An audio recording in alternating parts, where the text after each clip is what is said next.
नमो भगवते वासुदेवाय। जय माता लक्ष्मी। दोस्तों, आप सभी को आंवला नवमी, जिसे हम अक्षय नवमी के नाम से भी जानते हैं, बहुत बहुत शुभकामनाएं।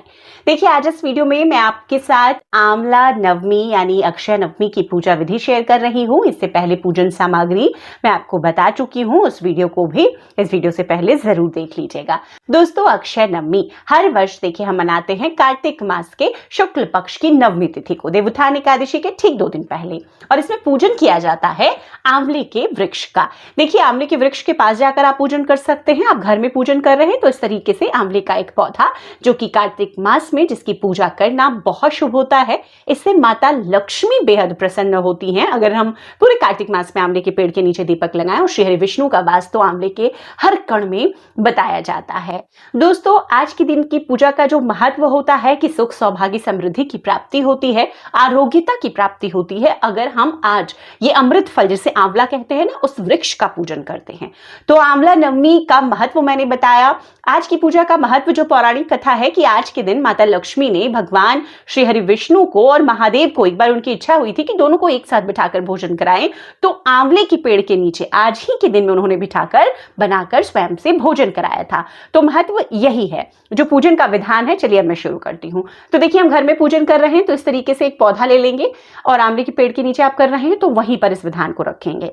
सबसे पहले हम आंवले के पेड़ को सिंचित करेंगे। अब यहाँ पर देखिए, जल में अगर डालूंगी तो नीचे निकल जाएगा, तो मैं यहाँ पर स्नान के भाव से जल के छींटे 4 बार लगाती हूँ। आप चाहें तो पूरा एक बड़ा से पात्र लेकर जाएं और वहां पर सिंचित करें। मैं थोड़ा सा आपको दिखा रही हूँ सिंचित करके। अब आज आंवले के पेड़ को ना दूध से सिंचित करना, और दूध में थोड़ी सी हल्दी मिला करके सिंचित करने से एक विशेष देखिए उपाय भी है। जो लोग विधान से पूजन नहीं करेंगे ना, तो इस उपाय को कम से कम जरूर कीजिएगा। आज आंवले के पेड़ को दूध से सिंचित कीजिए। अब किसी भी वृक्ष में बहुत ज्यादा दूध देखिए नहीं डाला जाता है, तो भाव से थोड़ा सा दूध, ऐसे 5 बार मैंने यहाँ पर डाल दिया है। देखिए, ये स्थान जो है ये पूर्व की दिशा है जहां पर हमने ये पाटा लगाया है, और यहाँ पर मैंने स्थान की शुद्धि करने के बाद आप गेरू से लीप सकते हैं अगर आप सीधे जमीन पर पौधा रख करके पूजन कर रहे हैं, या हल्दी से आप रंगोली बना सकते हैं। इस प्रकार से आप कर सकते हैं। पाटे पर तो एक लाल वस्त्र दिया है मैंने और उसी पर मैंने ये लगाया है। तो देखिए, सबसे पहले हम घर में कोई भी पूजन करते हैं ना, तो दीपक प्रज्वलित कर लेते हैं, दीप देव का अग्नि का आह्वान कर लेते हैं। तो दीपक प्रज्वलित कर लिया मैंने। आप पेड़ के नीचे पूजन करने जाएंगे तब भी ऐसा ही कीजिए। इसके बाद में हम यहाँ पर अग्नि का पूजन कर लेंगे, दीप देव का पूजन कर लेंगे। एक पुष्प पर इसी तरीके से आपको थोड़े से तिल और कुमकुम हल्दी रख करके आज दीप देव का भी पूजन करना है। आप दीप देव को प्रणाम कीजिए अपने इस पूजा के साक्षी होने के लिए। अब इसके बाद में दोस्तों हम कर लेंगे आह्वान। देखिए, आप जरूरी नहीं है कि आह्वान का पान का पत्ता लेकर आए। आप चाहें तो हाथ में इस तरह से एक सुपारी, थोड़ा सा अक्षत और सिक्का फूल लेकर के आह्वान कर सकते हैं। पान का पत्ता मुझे मिल गया तो मैं लेकर आई हूँ। इसी पर मैंने एक फूल रखा है, अक्षत रखा है, सुपारी और एक सिक्का। आज माता लक्ष्मी, महादेव और श्री हरि विष्णु का हम पूजन कर रहे हैं आंवले के पेड़ के नीचे, तो उन सभी देवताओं का आह्वान यहाँ पर कर लेंगे गणपति सहित। और उसके बाद में ये जो पान का पत्ता है, आप चाहें तो इधर वृक्ष के पास रखें या आप इधर नीचे रख दीजिए। तो ये हमने आह्वान सभी देवी देवताओं का कर लिया है। अब विधान से हम पूजन करेंगे। तो स्नान हमने कर लिया। अब देखिए, यहाँ पर हमें आसन देना होगा क्योंकि ये घर में पौधा लगा हुआ है। तो मैंने पहले से देखिए ये तिल का आसन दिया हुआ है। आप इस तरह से तिल का आसन दीजिए। आज अक्षत का आसन नहीं दीजिएगा, आप दे सकते हैं चाहे तो, क्योंकि एकादशी की तिथि नहीं और अक्षत स्वरूप भी हमने तिल ही अर्पित किया है। अब हम करेंगे तिलक।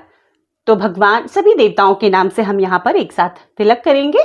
हल्दी का तिलक भी कर सकते हैं आप, और हल्दी चाहे तो जैसे मैंने दूध में अर्पित किया, या आप इस तरह से हल्दी अर्पित कर सकते हैं, या आप हल्दी की गांठ भी अर्पित कर सकते हैं। हल्दी आज की पूजा में बेहद शुभ होता है।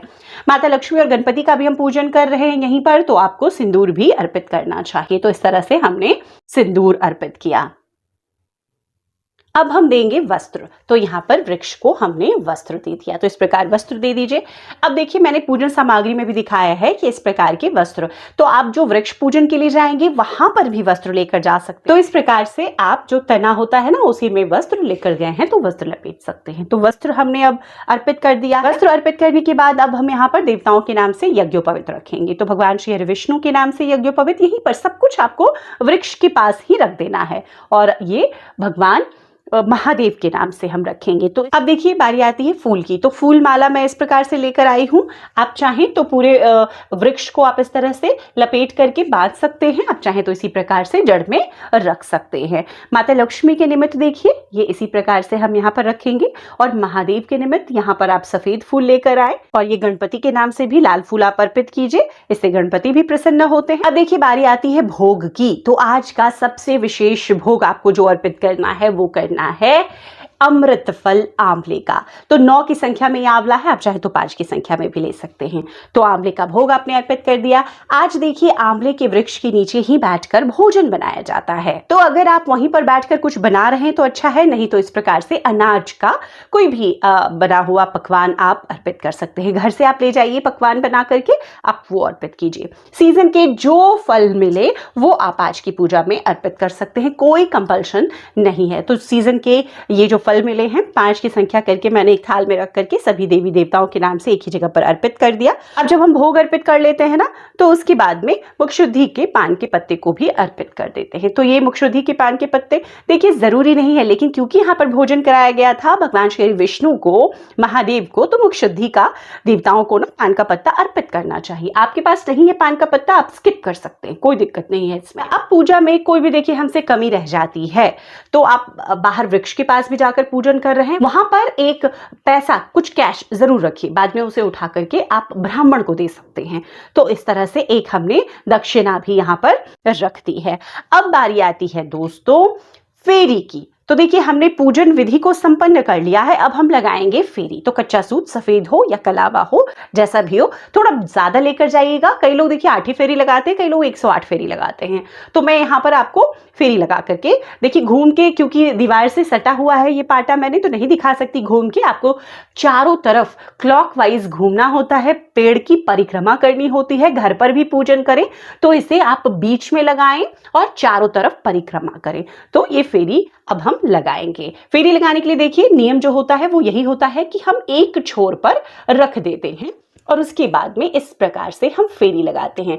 फेरी लगाते समय आपको भगवान के मंत्रों का जाप करते रहना है, जैसे कि ओम नमो भगवते वासुदेवाय, ओम नमो भगवते वासुदेवाय, ओम नमो भगवते वासुदेवाय, ओम नमो भगवते वासुदेवाय। ऐसे बोलते हुए आपको अपनी 8 फेरी को संपूर्ण कर लेना है। तो ये जब 8वीं फेरी आएगी तो आपको इसको तोड़ देना है और फिर इसी प्रकार से वृक्ष पर छोड़ देना है। तो इस प्रकार से हमने 8 फेरी संपन्न कर ली। देखिए कई लोग फेरी ऐसे लगा लेते हैं और कई लोग फेरी किसी सामग्री के साथ लगाते हैं। अगर आप सामग्री के साथ लगाते हैं तो आप सुहाग सामग्री ले सकते हैं, कोई फल ले सकते हैं, आंवले से ही लगा सकते हैं, किसी भी चीज से आप फेरी लगा सकते हैं, मिठाई से लगा सकते हैं। देखिए जैसे आप इलायची से अगर लगा रहे हैं तो हर फेरी में एक इलायची आपको यहीं पर ऐसे छोड़ देनी है। हर फेरी लेकर आएंगे और एक इलायची आप छोड़ देंगे। तो इस प्रकार से 8 फेरी आपने लगा ली, तो 8 इलायची को आपको यहां पर गिरा देना है, या आप बिंदी से लगा रहे हैं, सिंदूर से लगा रहे हैं। बाद में फेरी में छोड़ी गई सामग्रियों को एक पात्र रख लीजिएगा जरूर से, उसको आपको किसी ब्राह्मण को दान में दे देना है। सुहाग सामग्री से की तो किसी सुहागन ब्राह्मणी को दान दे दे, कोई आपने खाने पीने की सामग्री से की है ब्राह्मण को दान में दे देना है। तो इस प्रकार से ये संपूर्ण पूजन विधि हो गई। इसके बाद आंवला नवमी व्रत की कथा आपके पास है, उस कथा की किताब से आपको कथा पढ़नी या सुननी चाहिए। अगर आप पेड़ के नीचे कर रहे हैं जाकर तो वहां पे देखिए आमतौर पर अगर मंदिरों में हम करते हैं ना तो वहां पंडित जी भी होते हैं जो कथा सुना रहे होते हैं।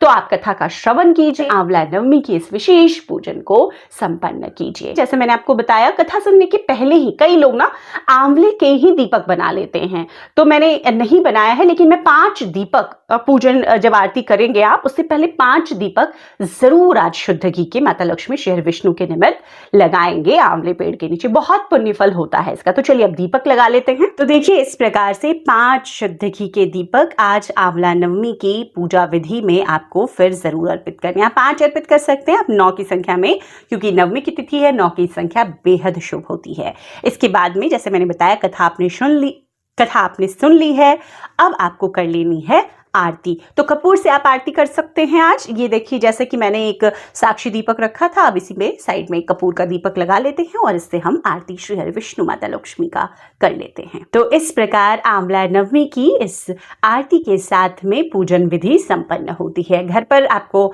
इसी विधि से पूजन करना है, बहुत ही सरल विधि है। और आप वृक्ष के नीचे जाकर पूजन कर रहे हैं तब भी आपको इसी विधि से पूजन करना है। वीडियो पसंद आए तो लाइक कीजिएगा, ज़्यादा से ज़्यादा लोगों तक शेयर कर दीजिएगा। और चैनल पर पहली बार आए हैं तो देखिए, यहाँ पर इसी प्रकार हर व्रत त्योहारों की संपूर्ण जानकारियाँ आपको प्राप्त होती रहती है, तो चैनल को सब्सक्राइब भी ज़रूर कर लें। तो हमने आरती संपन्न कर ली है। किसी भी पूजन के अंत में हमें जल ज़रूर छोड़ देना चाहिए प्रसाद लेने से पहले। तो इस प्रकार से हमने जल भी अर्पित कर दिया। अब जल अर्पित करने के बाद में अगर आप बाहर पूजन भी कर रहे हैं तो हम भगवान को प्रणाम करके, माता लक्ष्मी को, भगवान श्री विष्णु को, महादेव को प्रणाम कर उनसे अपनी इच्छा मनोकामना बोल करके उनका आशीर्वाद प्राप्त करके यहाँ से जो भोग प्रसाद हमने अर्पित किया है वो हम उठाएंगे और यहीं पर बैठकर, आंवले के पेड़ की छांव में ही बैठकर परिवार सहित ग्रहण करेंगे। ज्यादा से ज्यादा लोगों को इस प्रसाद को वितरित भी हमें जरूर करना चाहिए। वीडियो पसंद आए तो लाइक कीजिएगा, ज्यादा से ज्यादा लोगों तक शेयर कर दीजिए। और चैनल पर पहली बार आए हैं तो इसी प्रकार की संपूर्ण जानकारियों के लिए, सटीक जानकारियों के लिए चैनल को सब्सक्राइब भी जरूर कर लें। वीडियो देखने के लिए बहुत बहुत शुक्रिया। जय मां लक्ष्मी, जय श्री हरि विष्णु।